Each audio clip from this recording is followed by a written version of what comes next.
Hi, my name's Arianna, and I'm really bad at drawing. But that doesn't matter. What does matter is a huge problem we're having in the United States of America right now: mass incarceration.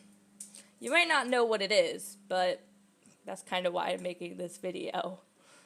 So, it's basically exactly what it sounds like: mass, as in a lot, incarcerated, as in prisoners. In the last 40 years, we had a huge raise in prisoners. While the US might only make up 5% of the world's population, we have 25 of the world's prisoners. How the heck does this happen? Well, it dates back to the most wonderful time, the 1960s, of course, when crime rates went really high. So, the government did the logical thing. They made longer sentences and enforced harsher punishments.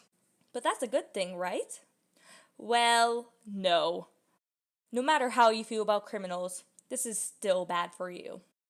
The first problem is crime rates still went up since the 60s. So what's the point? Second, if this isn't reason enough for you and you still feel these guys deserve to stay in prison, well, what if I told you you were paying for them? Remember what I said about longer sentencing?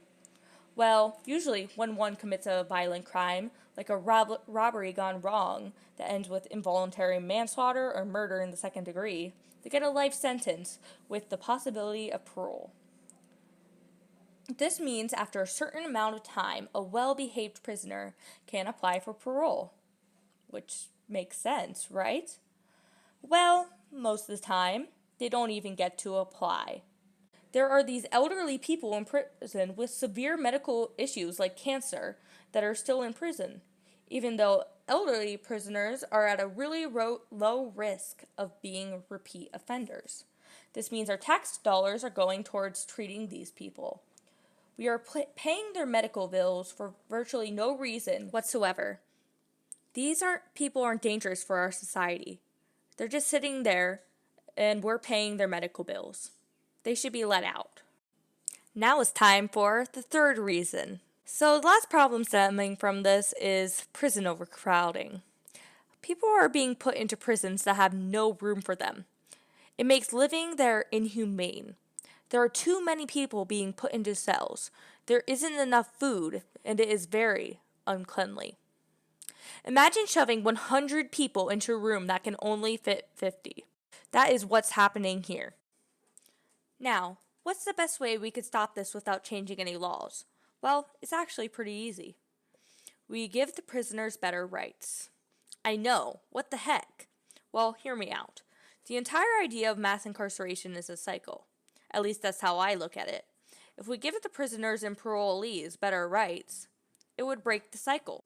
While this wouldn't necessarily solve the problem, it would definitely diminish it. Okay, so this is a cycle. Basically, high crime rates caused mass incarceration, which in turn caused prison overcrowding. Prison overcrowding led to economic problems. These economic problems basically made it so prisoners can't have decent rights and have no help after getting out. Since the prisoners are on their own, and many employers don't hire ex-convicts, prisoners often become repeat offenders. This makes the cycle repeat, causing high crime rates. And then it just keeps going, and going, never stopping. If prisons focus more on corrections rather than punishment, this cycle could be broken. If prisoners are corrected and helped, they won't become repeat offenders, which would lower crime rates. Less prisoners would mean a lower prison population and less money spent on convicts. So, how do we help the convicts and break the cycle? Well, there are already tons of organizations out there to help parolees and ex-cons. You can donate to these organizations or even volunteer. There are also lots of prison programs where you can help prisoners before they even get out. You can help them realize what they need to do to get help. Lastly, you can easily bring awareness to the problem. Get people to realize this is a thing and convince people to do something about it. While we might not be able to stop mass incarceration right now, we could definitely help the issue.